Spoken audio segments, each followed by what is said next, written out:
The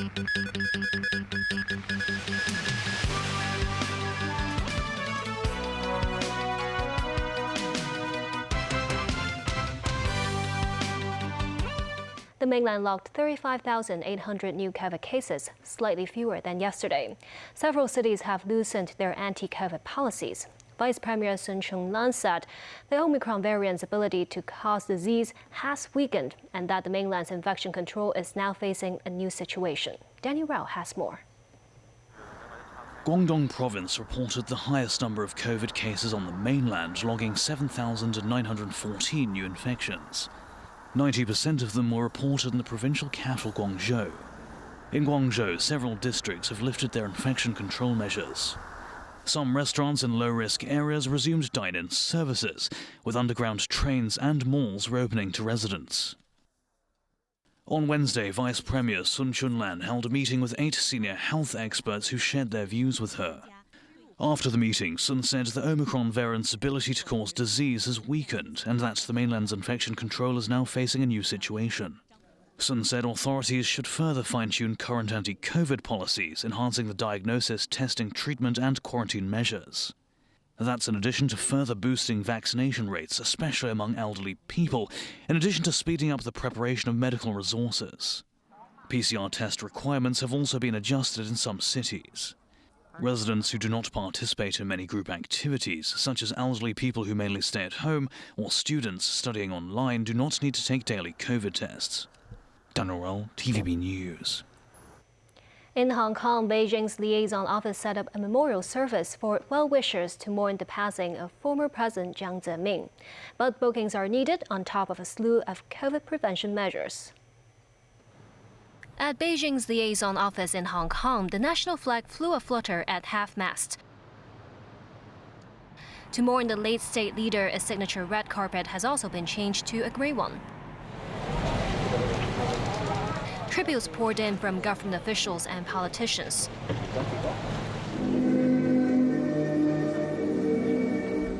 They include Chief Executive John Lee, former city leaders Leung Chun-ying and Carrie Lam, as well as senior officials, executive council members and lawmakers.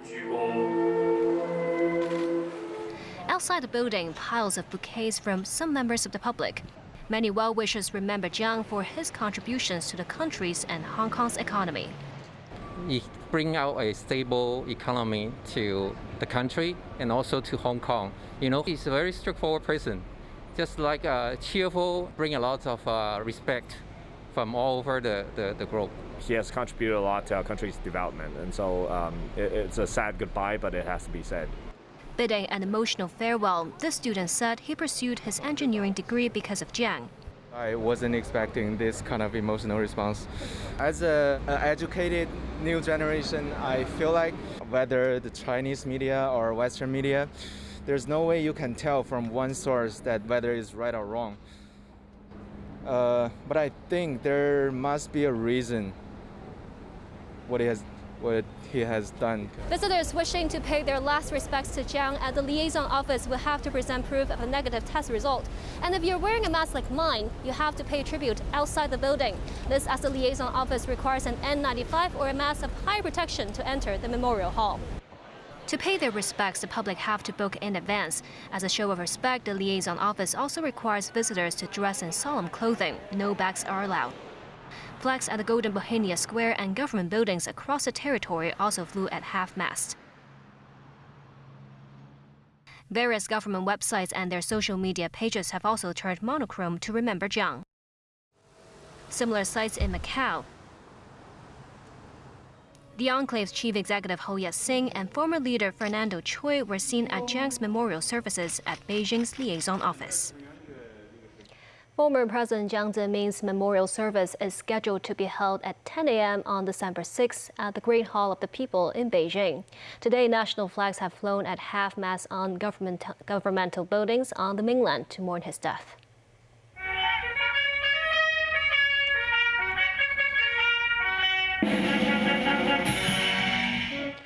At 7:16 a.m. sunrise time, a flag-raising ceremony was held in Tiananmen Square. After the flag was raised, it was lowered to half-mast as a mark of respect to the former president. And this Beijing resident who witnessed the process said it was meaningful to do so. This afternoon, Jiang's body was flown from Shanghai to Beijing.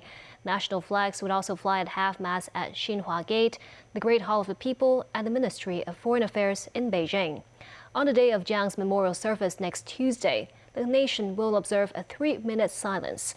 All public entertainment activity will be suspended that day. President Xi Jinping met with President of the European Council Charles Michel at the Great Hall of the People in Beijing this afternoon.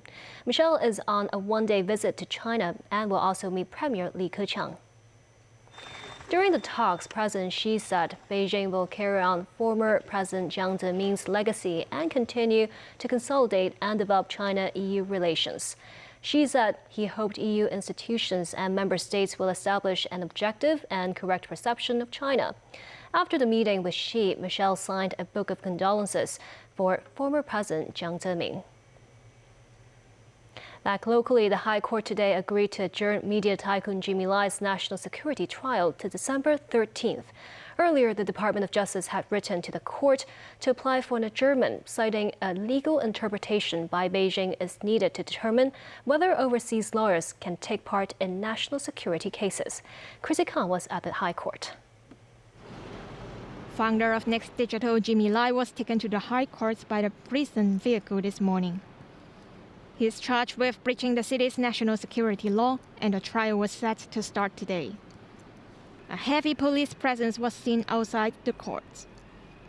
Despite the repeated appeals made by the Department of Justice, the Court of Final Appeal on Monday ruled that the admission of King's Counsel Timothy Owen from the UK as the defendant's lawyer in the trial was allowed.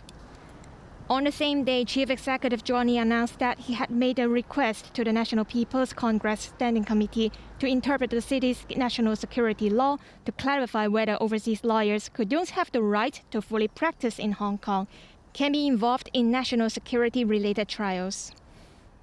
In today's hearing, prosecutor Anthony Chow said that a 7-day adjournment to the trial would be recommended, citing that the defense didn't oppose it.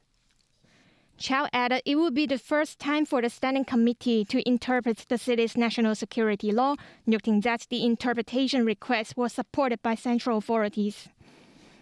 He said his team believes the Standing Committee will accept the Chief Executive's request because it's a matter concerning national security. One of the national security judges, Esther To, questioned the prosecutor if a postponement of 7 days is enough.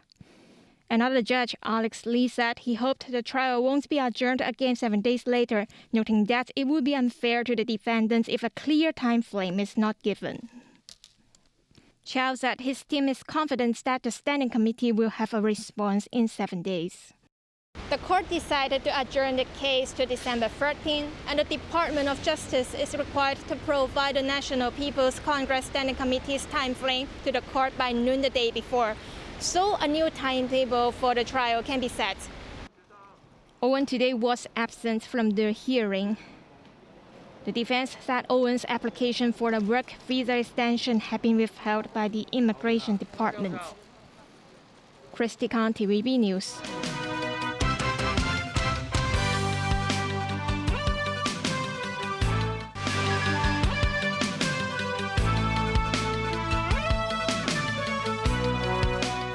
Two former Cathay Pacific flight attendants were sentenced to 8 months in jail for breaching quarantine rules.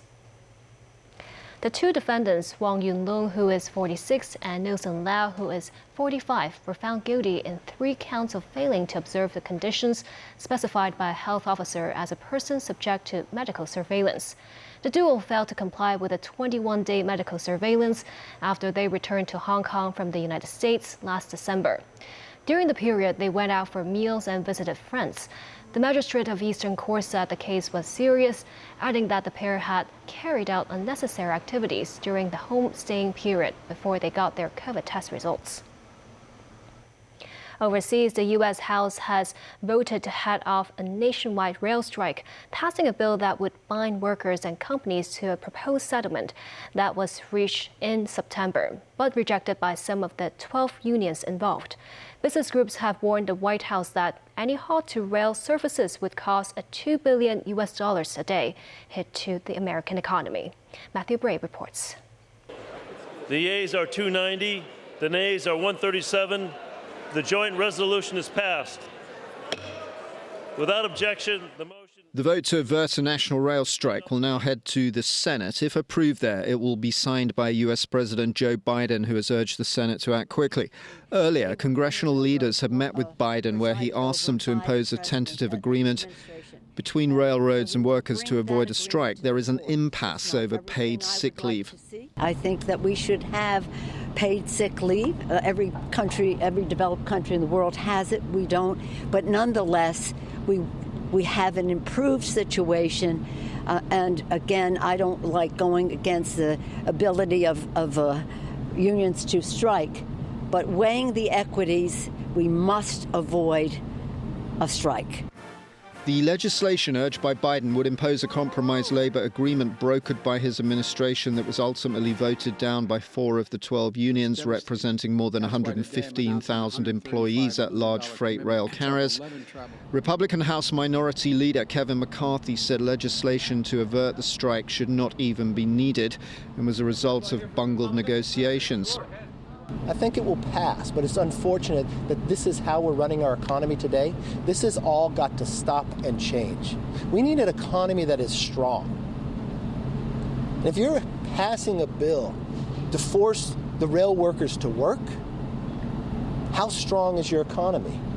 The rush to act now near Christmas is that railroads haul 40% of America's freight. The strike deadline set by the unions is December the 9th. Some unions say the railroad companies can afford to pay sick leave as they are recording record profits. Several made over $1 billion in the third quarter.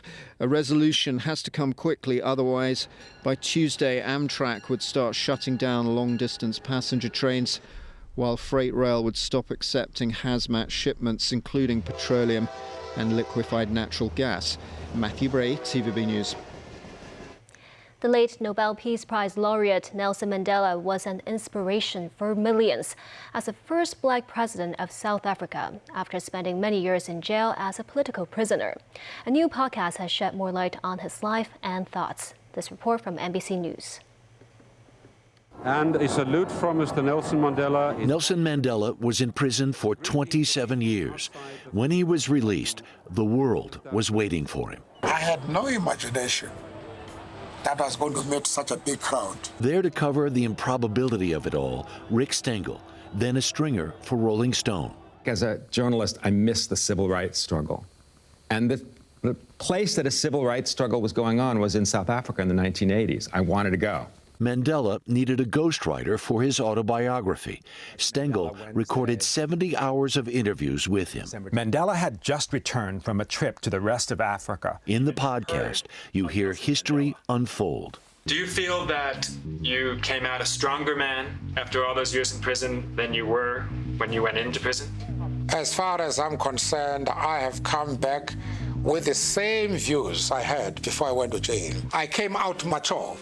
That I can say. The key, I thought, to who Mandela was and became was the prison years. It was like a crucible that burned away any excess metal. And that word, mature, meant so much to him. The younger Mandela had been a revolutionary, an insurgent, a freedom fighter. As a young man, I was very radical, using high-flown language, fighting everybody. In that era, the United States refused to sanction South Africa, and it's long been rumored the CIA was complicit with the apartheid state in Mandela's arrest. Listen to this. How did they know where you were? They said it was an American consul or something like that. Yes, maybe it's with some CIA connection.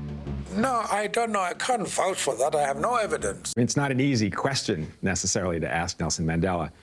But in the research I've done since then, I'm absolutely convinced that the CIA did tip off the South African police as to his whereabouts. Stengel, an NBC News contributor, wrote Long Walk to Freedom from transcripts.